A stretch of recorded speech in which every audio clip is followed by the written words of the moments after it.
एक बात बताऊंगा कि जो आपके दिमाग में कंफ्यूजन रहेगा कि यार खुदा ने उस औरत की कोख को बंद क्यों किया? जब वो रोती होगी खुदा को तरस क्यों नहीं आया? जब वो चिल्लाती होगी खुदा को तरस क्यों नहीं आया? जब उसको उसकी सौतन चिढ़ाती होगी तब खुदा को क्यों तरस नहीं आया?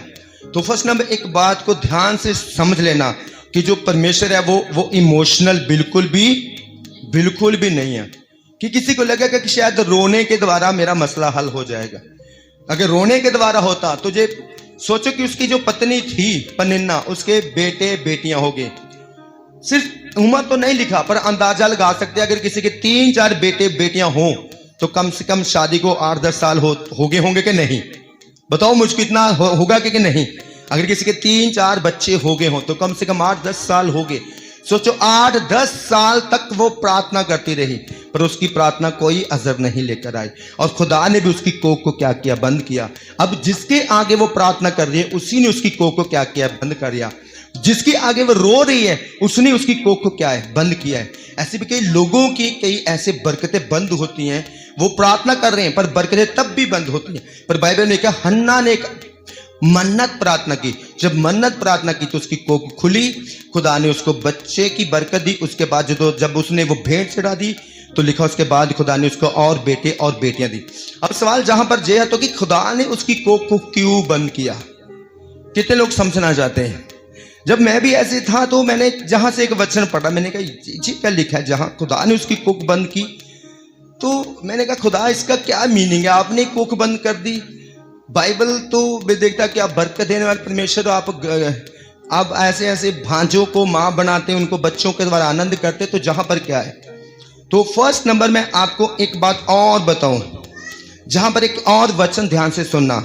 लिखा वे पुरुष प्रति वर्ष अपने नगर से सैनों के यहोवा को दंडवत करने मेल बलि चढ़ाने के लिए शीलो में जाता था। वहां होपनी और पिनहास नामक एली के दोनों पुत्र रहते थे जो यहोवा के जाजक थे। जो यहोवा के क्या थे? जाजक थे। जब एल का नाम मेल बलि चढ़ाता था तब वे अपनी पत्नी को, ओके मैं इसका आपको बता दूं, एली के कितने पुत्र थे? 2, होपनी और पिनहास। कितने पुत्र थे? 2 पुत्र। अब एली क्या हो गया था? वो बुजुर्ग हो चुका था। उसके जो पुत्र थे होपनी और पिनहास, वो दोनों जाजकाई का काम करते थे। और आपको मैं बता दूं कि वो दोनों जाजकाई जो काम करते थे वो गलत काम करते थे, वो रॉन्ग काम करते थे। बाइबल में लिखा है कि जब लोग भेंटों को चढ़ाने के लिए खुदा के घर में आते थे तो उनसे छीन लेते थे कि हमें दे दे जल्दी जल्दी। वो कहते हैं हमें पहले पवित्र कर ले, प्रार्थना करा ले, फिर ले लेना जाजक को, आपका ही है, हम तो चढ़ा के चले जाएंगे। कहते नहीं बस दे दो। उनसे ले लेते, छीन लेते थे। दूसरा कि वो भवन में आई औरतों के साथ वो व्यभिचार करते थे और खुदा को पसंद नहीं था। खुदा को था कि इन दोनों को क्या कर देना? खत्म कर देना। बाइबल में आगे जाके पढ़ो तो जे एली के जो पुत्र थे, जाजक के पुत्र थे, दोनों भी जाजकाई का काम करते थे, पास्टर का काम करते थे।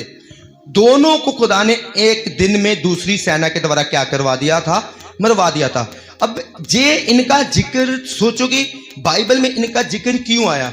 कई बार लोग सोचते पर हम हनन्ना के लिए रहे, जे बीच में दो वर्ड कहां से आ गए कि होपनी पिनहास जे एलिया के पुत्र थे, जाजका के काम करते थे, इनका क्या रोल? इनका मेन रोल था क्योंकि परमेश्वर इनको रिजेक्ट कर चुका था। क्या कर चुका था? रिजेक्ट कर चुका था कि जे मेरे भवन में जाजकाई का काम करने के जोग नहीं है, जे वे विचार करते हैं आए हुए औरतों के साथ, लोगों से भेंटें छीन लेते हैं, सारा काम गलत कर रहे, तो इनको मैंने रिजेक्ट कर दिया, इनको जल्दी से हटा देना। अब खुदा को क्या चाहिए था? एक जाजक। क्या चाहिए था? एक जाजक। एली क्या हो चुका था? बूढ़ा। एली क्या हो चुका था? बूढ़ा। और खुदा की प्लानिंग थी कि हन्ना के जो बच्चा होगा वो मेरा क्या होगा? मेरे भवन में जाजक होगा।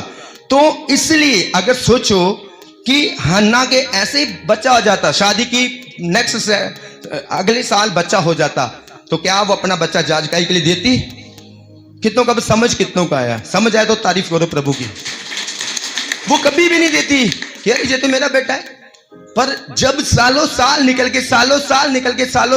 गए, अब पता लगा मेरे बेटा हो ही नहीं रहा, तो उसको पता लगा मन्नत प्रार्थना मुझे करना पड़ेगा।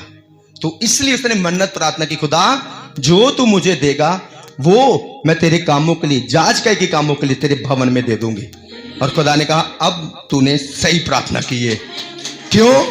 क्योंकि खुदा कहता तुझे बच्चों की जरूरत है, मैं तुझे बच्चा देने की तैयार हूं, पर मुझे मेरे भवन में जाजक की क्या है, जरूरत है। अगर हन्ना तुझे ऐसे ही बेटा हो जाता तो क्या हन्ना देने आती? आज लोगों के सोचो, खुदा के घर में आते हम, अगर हमारे काम ऐसे होते जाएं, क्या हम खुदा के आगे प्रार्थना करेंगे? बोलो मुझको, कभी भी नहीं हम प्रार्थना करेंगे कि यार हमारा सारा काम ऐसे चल रहा है। अगर हमारी जिंदगी पूरी सुख से कटे तो क्या हम ऐसे रोजे प्रार्थना करेंगे? नहीं, हम कहेंगे हमारा तो सब कुछ ठीक चल रहा है। इसलिए दाऊद एक बाइबल में बात कहता प्रभु भला हुआ कि मैं दुख में पड़ा तब तेरे पास आया। दुख में ना पड़ता तो मैं तेरे पास कभी आता ही ना, तो तेरे पास ना आता तेरे वचनों को कभी सीख ना पाता, तेरे पास ना आता तो तेरे से हमेशा की जिंदगी ना पा पाता, तेरे पास ना आता तो जो बरकतें तूने मेरे लिए रखी थी उन्हें मैं कभी भी अपने जीवन में रिसीव ना कर पाता। हालेलुया। कितनों को समझ में लगा है? कई बार हमारा काम क्यों रुका होता है? क्योंकि खुदा हमसे कुछ अपेक्षा करता है कि जे भाई जे बहन जे मेरे भवन में जे काम है इसको करे। लोगों की बरकत रुकी, लोग फिर प्रेयर कर ही जा रहे हैं, प्रेयर पास्टर से प्रार्थना करा रहे हैं, पर हो कुछ नहीं रहा। अब कारण क्योंकि वो जो खुदा उनसे चाहता है उसको वो करने के लिए तैयार नहीं होते। तो इसके बाद जब वो खुदा के लिए करने को तैयार हो जाते हैं तो बहुत जड़ से उनके काम भी खुदा कर देता है। तारीफ करेंगे। अब में से